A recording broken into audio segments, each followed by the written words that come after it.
Welcome back, everybody. Ready to dive into something pretty important today? Always ready. What are we looking at? Today, it's all about how to really connect with people.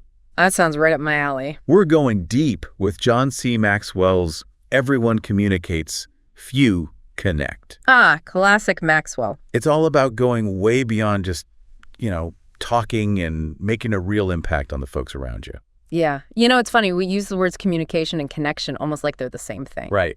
But Yeah. Maxwell is really clear that there's a difference there. There is. Communication, it's surface level, just getting info across, right? Okay. But connection, that's where you really get people. You build something together. That's where influence happens. So it's not enough to just have, say, great ideas. Nope. You got to connect with people to make them matter. 100%. The book starts with this line, and it really stuck with me.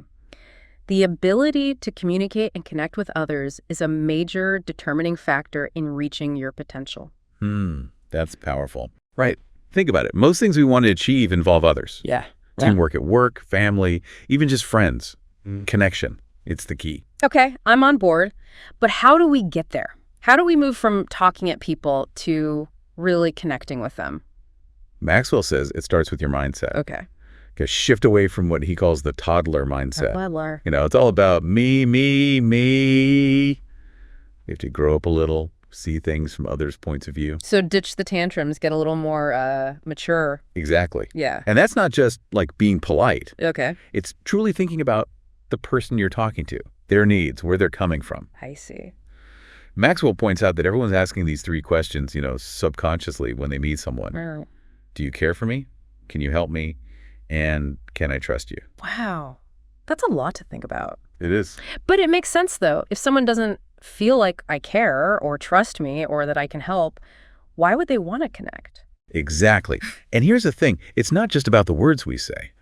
The book highlights this study that found 93% of communication is nonverbal. 93%. Seriously. I spent so much time trying to say the perfect thing. Yeah. And it turns out it's my body language and tone of voice that were doing the talking all along. Makes you think, Yeah. right? Maxwell calls it thought, emotion, and action. You got to think about what you want to say, but also feel it genuinely, and then let your actions show it. So everything has to line up. Exactly. And he tells this fantastic story about the actor Charles Laughton. He was asked to recite Psalm 23 at a party. Everyone loved it. But then later, this older woman, she recited the same passage. People were moved to tears. When Laughton was asked about the difference, he said, I know the psalm, she knows the shepherd. Wow, that's a powerful story. So it's not just knowing the words, but the feeling behind them. Like if I'm excited about something, that'll come across way stronger than if I'm just going through the motions. You got it. Okay, so nonverbal cues, got to be mindful of those. For sure. Let's start with an easy one. Smiling.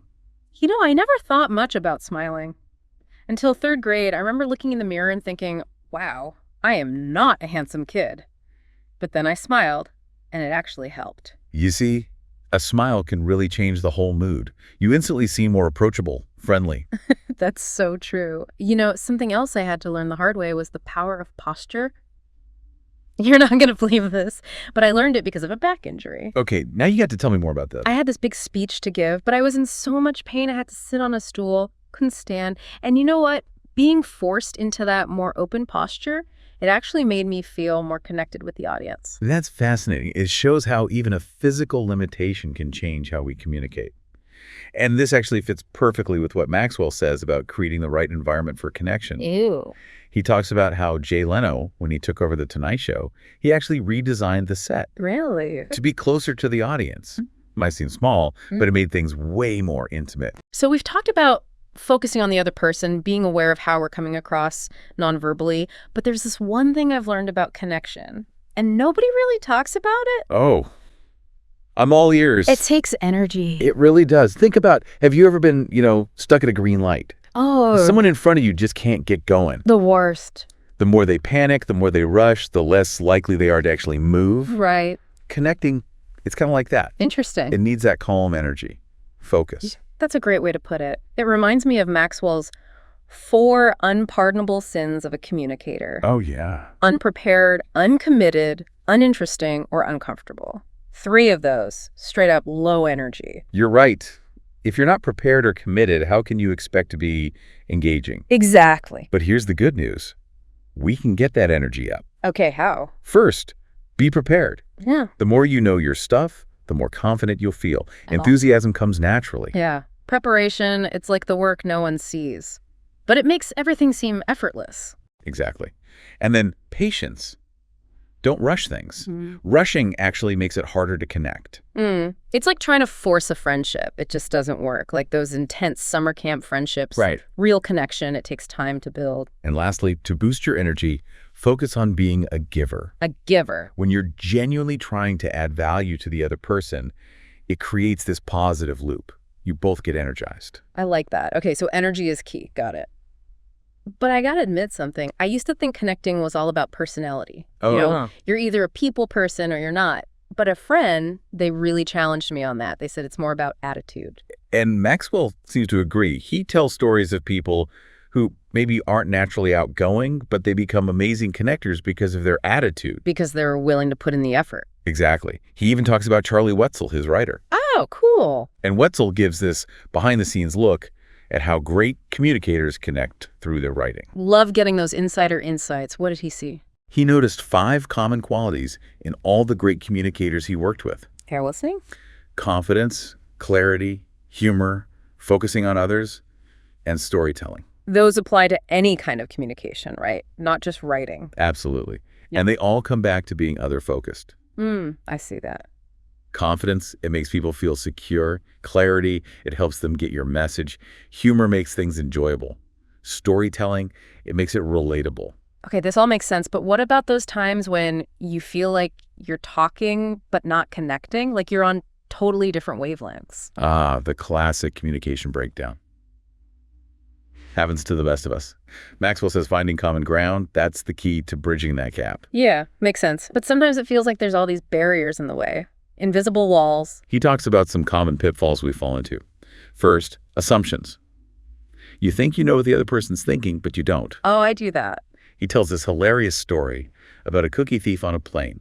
I won't spoil it, but it's a great reminder to never assume. Okay, I definitely need to hear that one later. So assumptions are bad.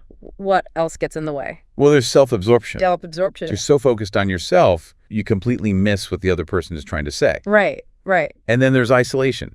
We don't share enough to really understand each other. Like if I keep everything bottled up, it's hard to connect with anyone on a deeper level. Exactly. So to break down these barriers, Maxwell says we need to be curious. Curious. Ask questions. Really try to understand the other person's world. Instead of waiting for your turn to talk. Right. You're actually listening, trying to learn something new.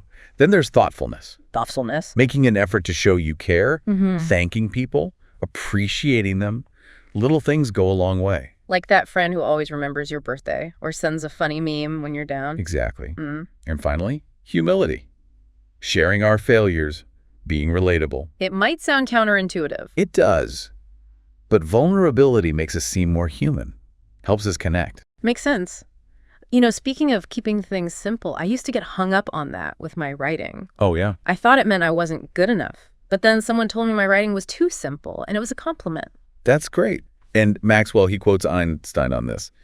If you can't explain it simply, you don't understand it well enough. Love that. So true simplicity, it's not about dumbing things down. It's about getting to the core and making it understandable for everyone. Exactly. The book has some great tips for finding that simplicity. First, talk to people, not above them. Right. Meet them where they are. Yeah. Use language they understand. Like when I was explaining something to my niece, Yeah. and I realized I was using all this jargon she didn't get, Yeah. I had to simplify everything to get my point across. It happens. Yeah. Especially when you're passionate about something. We forget not everyone's on the same level. Another point Maxwell makes is repetition. Repetition. He has this line, the first time it's heard, the second time it's recognized, the third time it's learned. Like a catchy song. You can't get it out of your head. Exactly. And sometimes less is more. Shortening your message can make it hit harder. Okay, so clarity, simplicity, got it. But what's the opposite of connecting, would you say? Being boring. And if you're boring, forget about connecting, right? It's like being stuck in one of those meetings that just drags on and on. You got it. You're there, but you've mentally checked out. Exactly. Maxwell says connecting, it's got to be enjoyable. It doesn't matter if it's one-on-one or a whole room. Makes sense. So how do we do that? Keep things interesting?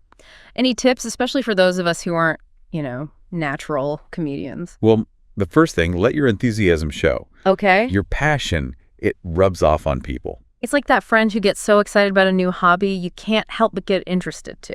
Exactly. And always try to relate to the person you're talking to. Right. There's this quote from the book, "Talk at me and you'll talk alone. Talk to me and I'll listen. Talk about me and I'll listen for hours." Oh, that's so true. We all like to hear things that connect to our own lives. Absolutely. Another thing, grab their attention right from the start. Okay. Start with something that hooks them. A question, a crazy statistic, or a good story. Like a movie trailer that makes you want to see the whole movie. Exactly. And once you have their attention, keep them involved. Ask questions. Get them participating. I like to do polls or have people share their own experiences. It makes everyone feel part of the conversation. And when you're getting your message across, make it memorable. Okay. Catchy phrases, visuals, stories. Make it stick. Like little mental Post-it notes that stay in people's minds. I like that. And never underestimate the power of storytelling. It's the best way to connect emotionally and make information relatable. That's why stories have been around for so long. They tap into something deep inside us. For sure. Okay, so we've covered engagement, but what about inspiration? It feels like the next step. You're right.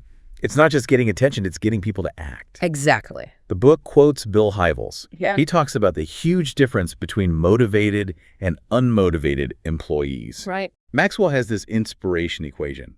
What they know plus what they see plus what they feel equals inspiration. Love that. The inspiration equation. Let's break it down. Okay, so first, knowledge. You got to understand your audience, their thoughts, their wants, what motivates them. You have to know what they care about before you can inspire them. Exactly. Then vision. You paint a picture of the future, something exciting, something they can work towards. It's that aha moment when you see the possibilities and get fired up about them. And lastly, emotion.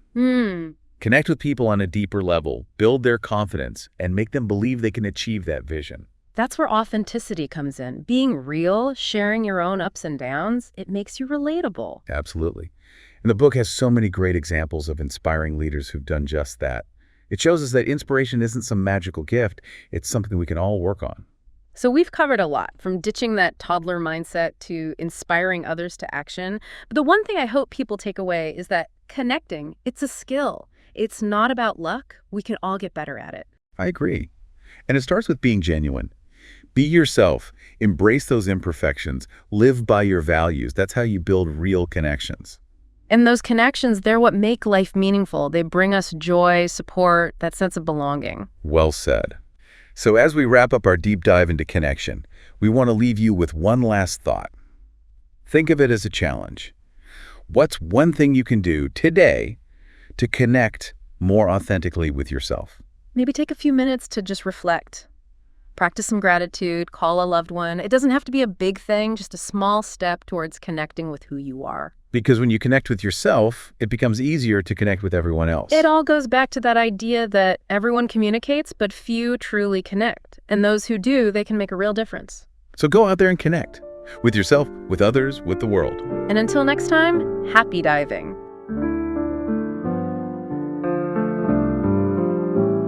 Down the rabbit hole we go, with a book in our hands, stories to unfold in faraway lands, talking chapters, dreams and lore, leaving reality wanting more. Beyond the pages we'll explore every tale and legend galore. Join us in this cozy nook, lose yourself